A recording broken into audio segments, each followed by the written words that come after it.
set really high, expectations are high, with the senator and John talking about us veterans and families we feel old, like I guess I am. But I've been around this business for 30 plus years. I started my career in the South, Gulf of Mexico, Louisiana, and offshore drilling rigs. When you start in an industry like this, in a place where that industry has been around for over 100 years, you get spoiled. You know, there's very few challenges in supply chain. Everything is established. Your supply company's there, contractors are there, the labor pool is there. All you got to do is make a phone call, and you get whatever you want. Coming up here a couple of years ago in this area, that was a whole new ballgame. You know, nobody, I say nobody, very few people really knew what we needed. We know what we need. But being spoiled in the industry, it's hard to communicate what we really need, you know, to potential suppliers and the suppliers that are here. And a lot of mistakes get made. So you have to make a commitment to the people up here to take them, train them, take them through the learning curve, and make good, competent suppliers, you know, out of people that are already here. I came up here 2 years ago and I made the commitment to use as many local folks as I could.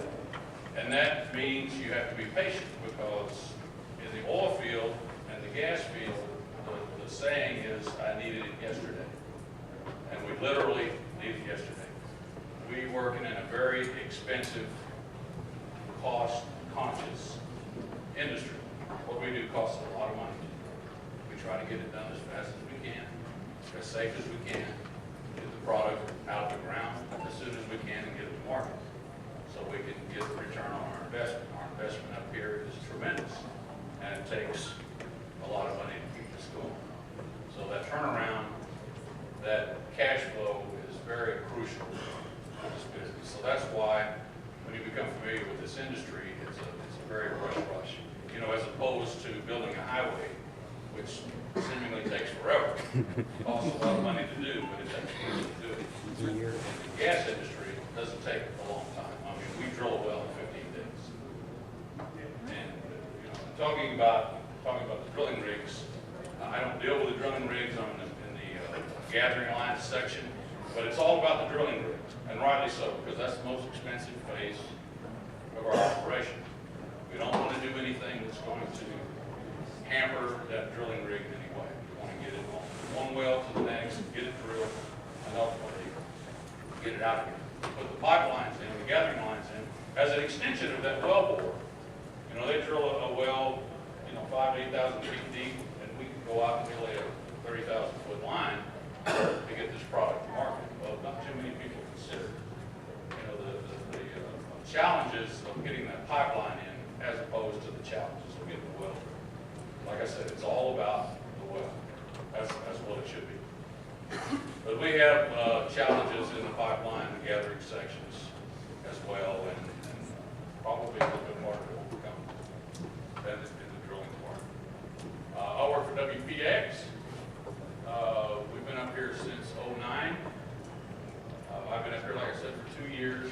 And I came up here specifically to get our gathering system installed, you know, to work with the folks up here, to get our permits, to get the contractors, to get the material, to get everything done, work with landowners, pick a spot where we want to put our pipelines, deal with the landowners, all that kind of stuff, so that we can produce our gas. Like I said, if you don't have the pipeline connected to the well, you might as well not drill the well.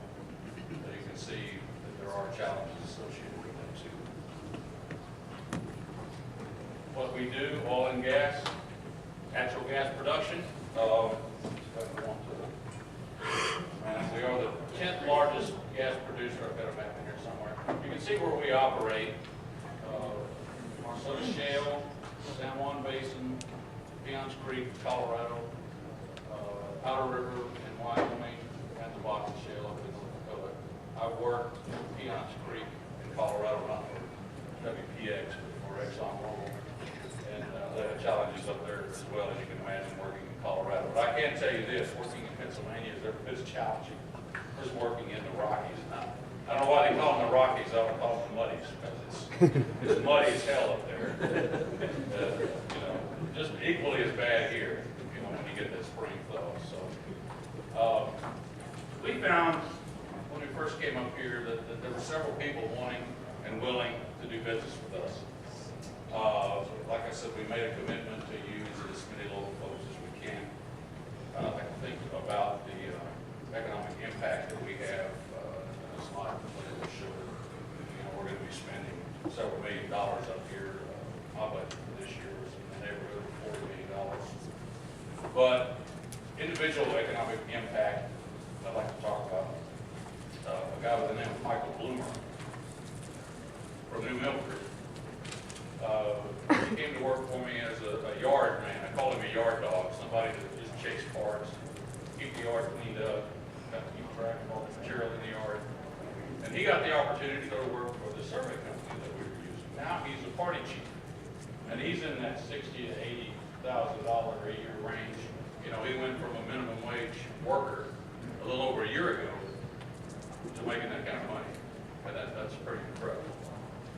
You know, and I would like to talk about Herb Fellinger. He is the person that constructs our pipelines. He's a local contractor, lives down in Dallas. His office is in Sheridan. He had worked for Lindy for 17 years and left Lindy to start his own business. Sold that business, and like retirement, started up another business. And he came to me and told me he'd like to construct our pipelines. And he made us a good proposal, and I made a commitment to him that I would help him, and he would help us. And this is his second year of building pipelines. We talked 70,000 feet last year. It's built about 50,000 to 60,000 feet this year. And next year we're looking forward to about 80,000 to 90,000 feet of pipe.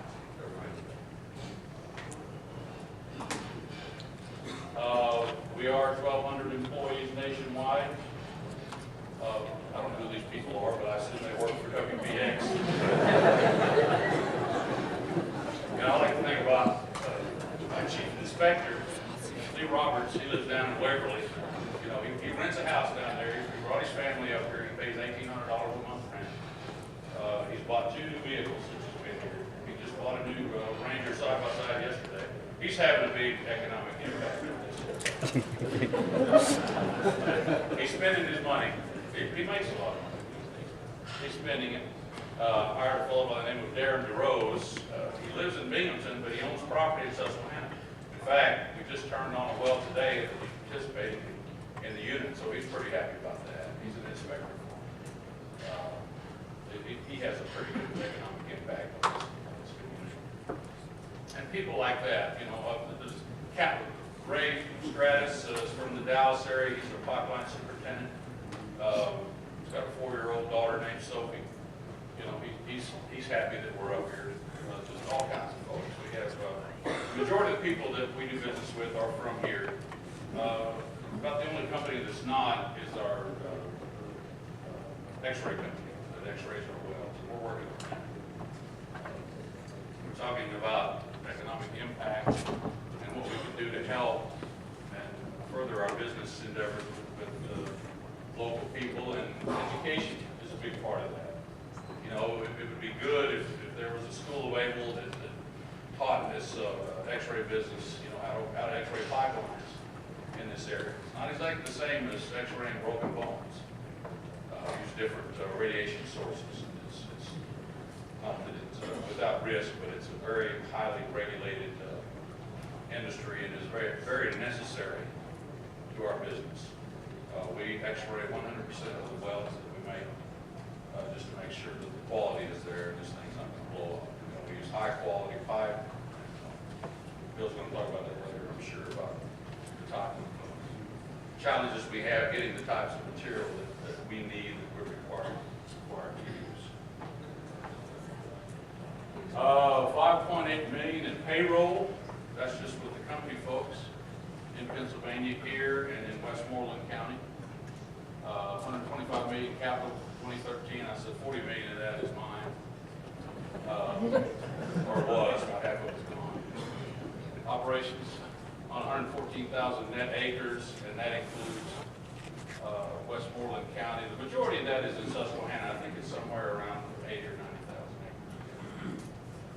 like I said, we came up here in 2009 to get started. We bought a company called Alpha Resources, took over their holdings. They had drilled a few wells, and some of them are vertical, some of them are horizontal. Like I said, we're very active in Susquehanna and Muscatine counties. Our fresh start, I like that. As some of you may know, most of you probably don't, we started out as Williams Energy. We were the exploration and production department of Williams, and for whatever reason they decided to spin us off. So now we are a separate, standalone company. We have our own stock. I'd like to see that stock go up. So it's good stock, guys. If you're looking for a good energy stock to buy, WPX is your company right there. January a year ago, we spun off, and we didn't slow down. We're still drilling wells. We're still building pipelines. I know we were talking about rig count earlier. Our rig count has dropped. We had 3 rigs up here last year in Susquehanna. Some of those rigs have moved out over Westmoreland County. We're drilling over there. We're planning on having 3 more rigs back here in January when we get our new budget. They tell us how much money we can spend, and they say you can't spend any more. One nice thing when we were with Williams, Williams had deep pockets. So when we spun off, the pockets got real shallow. You know, we were used to saying, well, if we run out of money, we just go back to Mother Williams and say we need another, $10 or $20 million. And we get it now. If we overspend, it's like, well, too bad. You just kind of wait till next year. So we're, it's a little bit different. And that's part of what that fresh start is about with WPX. There you go. Our previously part of Williams.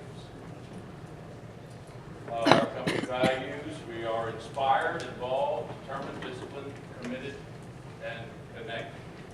And we do our business with honesty and integrity, and we expect that from the people we do business with. We don't tolerate anything less than that. I found this very interesting, that our management team has 200 years of experience. Of the 3 main guys here in Susquehanna, Nate Lopez, he's our production operations manager. Paul Strickland, he's in charge of putting the pads in and doing the wellhead production itself. We've got over 90 years experience in just these 3 guys.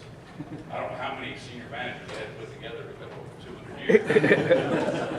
And it doesn't really matter. You know, what matters to me is the experience and the know-how and the knowledge that we have, the guys that put up here in this part of the country to help run this business. I think personally we